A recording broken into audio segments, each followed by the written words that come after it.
যারা স্বার্থের বিনিময়ে সম্পর্ক রাখে তারা আকাশের মতো, যে কোনো সময় রং বদলাতে পারে। আর যারা কোনো বিনিময় ছাড়া সম্পর্ক রাখে তারা বৃক্ষের মতো, সব সময় ছায়া দিয়ে যায়। সম্পর্ক তো তখনই সুন্দর এবং দীর্ঘস্থায়ী হয় যখন এক পক্ষ ভুল করলে অপর পক্ষ মৃদু হাসি দিয়ে বলতে জানে এমনটা করা যাবে না প্রিয়। বিসমিল্লাহির রহমানির রহিম। আসসালামু আলাইকুম। আমি ইয়াসমিন আক্তার, ইয়াসমিন হিয়া ব্লগে জানাচ্ছি সবাইকে স্বাগতম। দেশ ও দেশের বাইরে, কাছে বা দূরে, যে যেখান থেকে আমার ভিডিওটি দেখছেন বা দেখছেন না, আশা করি আলহামদুলিল্লাহ সবাই ভালো আছেন। আমরাও আলহামদুলিল্লাহ অনেক বেশি ভালো আছি। আমরা শুধু মেয়েরা বাসায় ছোটোখাটো একটি পার্টির আয়োজন করেছিলাম, তা নিয়ে আজকের ভিডিওটি সাজিয়েছি। আশা করি শুরু থেকে শেষ পর্যন্ত স্কিপ না করে ভিডিওটি কন্টিনিউ করবেন। ইনশাল্লাহ কোথাও না কোথাও একটু হলেও ভালো লাগবে। কিছু আপেল আমি পানিতে ভিজিয়ে রেখেছিলাম, আধা ঘন্টার মতো রাখলেই হয়, এতে করে অল্প হলেও ফরমালিন মুক্ত হওয়া যায়। রাখার পরে আমি শুকিয়ে এখন ঝুড়িতে রেখে দিয়েছি। এখন এখানে একটি পাত্রের মধ্যে পানির মধ্যে আমি কিছু গুঁড়া দুধ দিয়ে দিয়েছি, দিয়ে ভালো করে মিশিয়ে এখন আমি জাফরান দিয়ে দিয়েছি, দিয়ে এটাও ভালো করে মিশিয়ে নিচ্ছি। ভালো করে মিশিয়ে একটি সাইডে রেখে দিচ্ছি।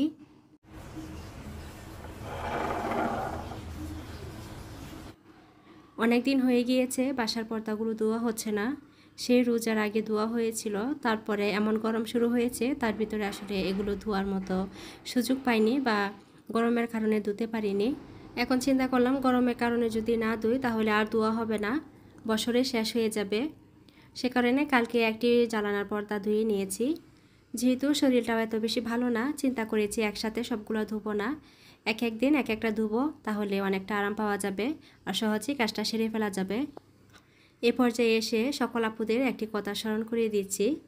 এখন পর্যন্ত যারা ভিডিওটি দেখছেন, আমার ভিডিওর কোনো কথা বা কাজ যদি আপনাদের কাছে অল্প হলেও ভালো লেগে থাকে তাহলে এই ভিডিওতে একটি লাইক দিয়ে দেবেন। আপনাদের এক একটি লাইক পরবর্তী একটি ভিডিও বানাতে আমাকে অনেক বেশি উৎসাহিত করবে। পর্দার যে রিংয়ের মতো ছিল এগুলো আমি সবগুলো লাগিয়ে নিয়েছি, এখন পর্দাটাও জানালার মধ্যে সেট করে দিলাম। এখন কিন্তু বিকালবেলা আমি এই কাজগুলো করে নিয়েছি। সন্ধ্যার দিকে কিছু রান্নাবান্না কাজ করব। বাসায় যেহেতু মেহমানরা আসবে, বাসার গুছানোরও কিছু কাজ আছে। যদিও আমার বাসায় তেমন কিছু গুছানোর নেই, তারপরও টুকটাক যাই আছে সেগুলো তো করতে হবে। এই তো এখন চলে এসেছি রান্না করে। এখন কিন্তু সন্ধ্যার পর আমি এখানে কিছু পোলাওয়ের চাল ভিজিয়ে রেখেছিলাম। পোলাওয়ের চালগুলো ভিজানোর পরে একটি ব্লেন্ডারে অল্প পরিমাণ পানি দিয়ে আমি আধা ভাঙা করে নিয়েছি। আমি দেখিয়ে দিচ্ছি কেমনটা করেছি, আশা করি বুঝতে পারছেন। আমরা যে পার্টির আয়োজন করেছি, পার্টিটা হচ্ছে কালার থিম পার্টি। তো আমরা এক একজন এক এক রকম কালার নিয়েছি। যখন এটা আমরা চিন্তা ভাবনা করছিলাম যে এরকম একটা পার্টি করব, আমরা এক একজন এক এক রকম কালার নিয়েছি। তার ভিতরে আমি নিয়েছি সাদা, অনেকে অনেক রকম কালার নিয়েছে, সবুজ নিয়েছে, পিঙ্ক কালার নিয়েছে, হলুদ কালার নিয়েছে, বেগুনি কালার, কালো কালার, চকলেট কালার, এরকম এক এক রকম এক একজন নিয়েছে। কালকে যেহেতু ব্যস্ততার মাঝে সময় কাটবে, সেজন্য আমি কালকের জন্য কিছু রান্নাবান্না করে নিয়েছি। আমি যেহেতু নিয়েছি সাদা, সেজন্য প্রথমেই আমি পায়েস রান্না করেছি, আর পায়েস তো সাদা কালারেই হয়। এখানে আমি দুধ জাল করে নিয়েছি। দুধের মধ্যে আমি এলাচ, দারচিনি, তেজপাতা দিয়ে দিয়েছি, দিয়ে ভালো করে মিশিয়ে কিছুক্ষণ জাল করে নিয়েছি। এই দুধটাকে দিনের বেলা আমি আরও একবার জাল করে নিয়েছিলাম। যাই হোক, এই পর্যায়ে এসে আমি যে পোলাওয়ের চালগুলো ব্লেন্ড করে রেখেছিলাম সেগুলো এখন দুধের মধ্যে দিয়ে দিচ্ছি।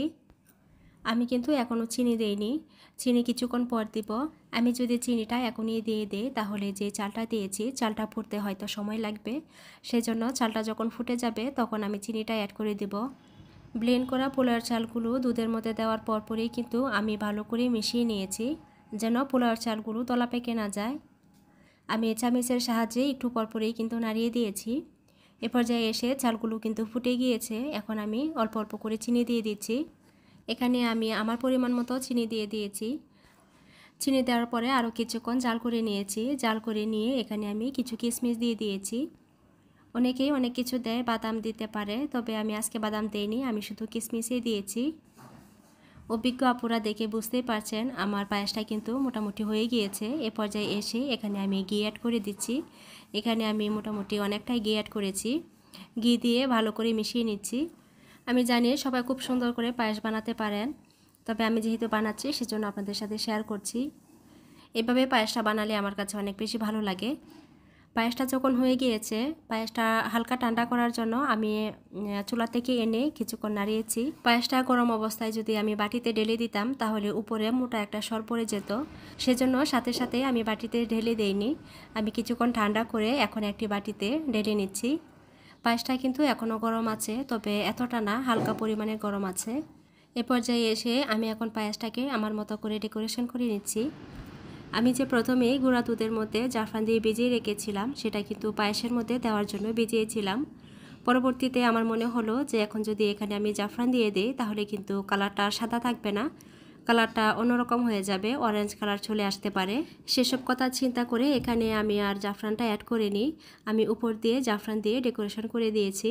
আমি যতটুকু পায়েস বাটিতে ঢেলেছি তারপরও কিন্তু কিছু পরিমাণ পায়েস ছিল, সেটার মধ্যে আমি জাফরানটা মিশিয়েছিলাম। যাই হোক, যেহেতু আমার ভাগ্যে সাদা আছে, এখন ভাবছি যে পাউরুটি দিয়ে স্যান্ডউইচ বানাবো। সেজন্য পাউরুটির ভিতরে পুরটা কিন্তু আমি রেডি করে নিয়েছি। এখন আমি ব্রেডগুলো চারপাশ দিয়ে কেটে নিচ্ছি। আমি জানি না এখন পর্যন্ত কারা কারা আমার সাথে আছেন, তবে যারা যারা আমার সাথে আছেন তাদেরকে জানাচ্ছি অসংখ্য অসংখ্য ধন্যবাদ। এখন পর্যন্ত যারা আমার ভিডিওটি দেখছেন তাদেরকে আরেকটি কথা স্মরণ করে দিতে চাচ্ছি, যারা এখন পর্যন্ত আমার চ্যানেলটিকে সাবস্ক্রাইব করেননি, আমাকে ভালোবেসে আমার পাশে যদি থাকতে চান, আমার এই ছোট্ট পরিবারের সদস্য হতে চান, তাহলে প্লিজ আমার চ্যানেলটিকে সাবস্ক্রাইব করে নেবেন। পাশে থাকা অল অপশনটা অবশ্যই অন করে নেবেন। এতে করে পরবর্তীতে আমি যদি কোনো ভিডিও আপলোড করি তার নোটিফিকেশান আপনার কাছে পৌঁছে যাবে, আর আপনি চাইলে সময় সুযোগ মতো আমার ভিডিওগুলো দেখে নিতে পারবেন। আর এই কাজগুলো যারা অলরেডি করে ফেলেছেন তাদেরকে জানাচ্ছি অসংখ্য অসংখ্য ধন্যবাদ। স্যান্ডউইচের ভিতরে দেওয়ার জন্য যতটুকু পুর আমি বানিয়েছিলাম সবটাই কিন্তু আমার লেগে গিয়েছে, আর যতগুলো ব্রেড ছিল সবগুলোই কিন্তু এখানে হয়ে গিয়েছে। তো সব কিছু দিয়েই কিন্তু আমি সবগুলো স্যান্ডউইচ বানিয়ে নিয়েছি। আর সাইডে ব্রেডের যে অংশগুলো ছিল সেগুলো কিন্তু আমি ফেলে দেইনি, এগুলো একটি বক্সে রেখে আমি নর্মাল ফ্রিজে রেখে দিয়েছি। এগুলোকে পরবর্তীতে কিন্তু আমি ব্রেড গাম হিসেবে ব্যবহার করতে পারবো। তো এখন যেহেতু হাতে সময় নেই, অনেক রাত হয়ে গিয়েছে, আমি ব্রেড গাম অন্য একদিন করে নেব। এখন আমি বাকি কাজগুলো করে নিচ্ছি। পরবর্তীতে পায়েসের বাটিটা আমি বাদামের কিছু গুঁড়া দিয়ে ডেকোরেশন করে নিয়েছি। পায়েসের বাটির যেহেতু আলাদা কোনো ঢাকনা নেই, সেজন্য একটি পলি দিয়ে আমি সুন্দর করে ডেকে রেখে দিচ্ছি। ওই যে বলেছিলাম পাতিলে আর একটু পায়েস রয়ে গিয়েছিল, সে পায়েসটাই আমি এই বাটিতে ঢেলে নিয়েছি। ঢেলে এখানে জাফরানের পানিটা দিয়েছিলাম, আর এখন কিন্তু একটু হলুদ হলুদ কালার হয়ে গিয়েছে। এখন দেখে হয়তো বুঝতে পারছেন কেন আমি জাফরানের দুধটা একসাথে মিশাইনি। এই তো এই বাটিটাও আমি পলি দিয়ে ডেকে রেখে দিয়েছি। দুইটি বাটির পায়েসেই কিন্তু ঠান্ডা হয়ে গিয়েছে, এখন আমি নর্মাল ফ্রিজে রেখে দিয়েছি। এখন নতুন একটি সকাল, নতুন একটি দিন, 2 দিনের ভিডিও একসাথে করেই কিন্তু আপনাদের সাথে শেয়ার করেছি। সকালে উঠে সবাই মিলে নাস্তা করে নিব, তার আগে টেবিলটা গুছিয়ে নিচ্ছি। যদিও কালকে রাতেই আমি ক্লিন করে রেখেছি, তারপরও সকালে উঠে আবারও মুছে এখন আমি ম্যাটগুলো দিয়ে দিয়েছি।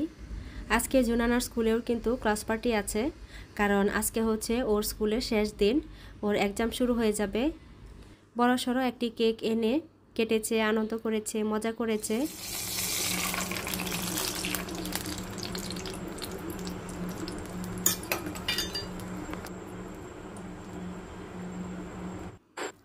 এই তো এখন আমার সাহেবের জন্য নাস্তাটা বানিয়ে নিচ্ছি।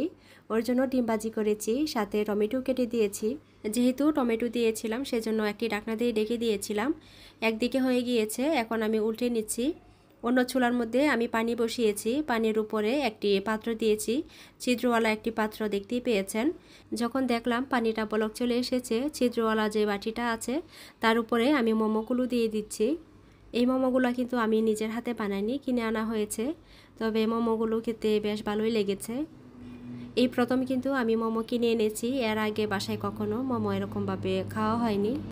পাতিলের উপর পাটিটা বসানোর আগে কিন্তু তেল দিয়ে আমি ব্রাশ করে নিয়েছিলাম। মোমোগুলো সিদ্ধ হওয়ার পরে যেন টান দিলে চুটে না যায় বা ভেঙে না যায়। যেহেতু বাসায় আমি কখনো এটা করিনি, মাঝে মাঝে একটু চেক করছিলাম হয়েছে কিনা।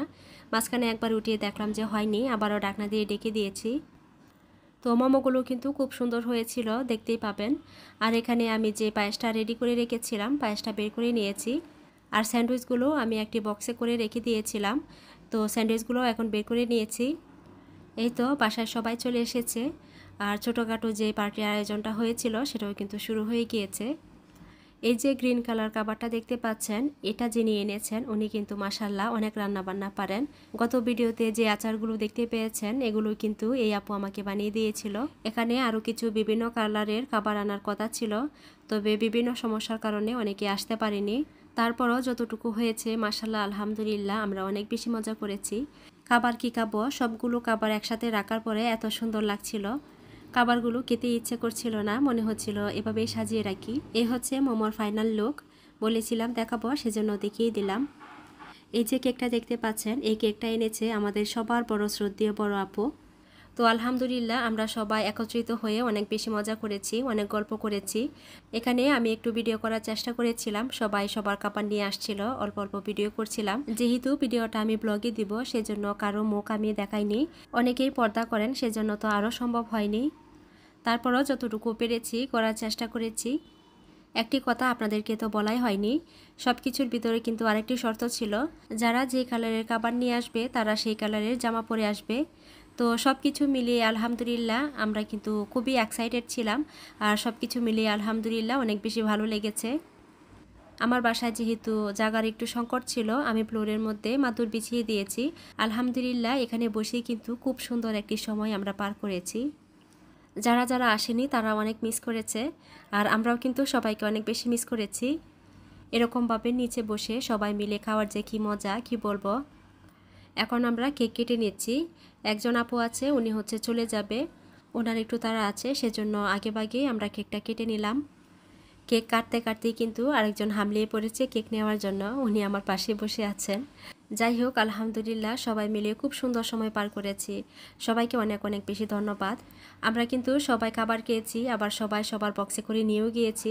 পার্টির আয়োজনটা যেহেতু আমার বাসায় হয়েছে সেজন্য আমি আর কোথাও নেইনি, আমারটা আমার বাসায় রয়ে গিয়েছে। তো সবগুলো খাবার তো এখনই খাওয়া সম্ভব নয়, সেজন্য একটি বক্সের করে আমি আবারও কিছু ফ্রিজে রেখে দিচ্ছি। আমরা তো সবাই জানি অনেক বেশি গরম পড়েছে, গরমে খাবারগুলো নষ্ট হয়ে যাবে। আমার মেয়েকেও স্কুল থেকে নিয়ে এসেছি, আসার পরে ও আইসক্রিম খাচ্ছে। যিনি খিচুড়ি এনেছিল, খিচুড়ির বেশিরভাগ অংশই কিন্তু আমার বাসায় রয়ে গিয়েছে। পরদিন সকালে খিচুড়ি দিয়ে আমাদের নাস্তাটা হয়ে গিয়েছিল। তো রাতের বেলা আমি সব কিছু গুছিয়ে নিচ্ছি, নেওয়ার সাথে সাথে আপনাদের কাছ থেকে বিদায় নিয়ে নিচ্ছি। এমন বন্ধ নাক নিয়ে বয়সটা দিয়ে দিয়েছি, জানি না কার কাছে কেমন লেগেছে। সবাই ভুল ত্রুটি সুনজর দৃষ্টিতে দেখবেন। আশা করি সবাই ভালো থাকবেন, সুস্থ থাকবেন, নিরাপদে থাকবেন। আমার জন্য দোয়া করবেন। আল্লাহ হাফেজ। আসসালামু আলাইকুম।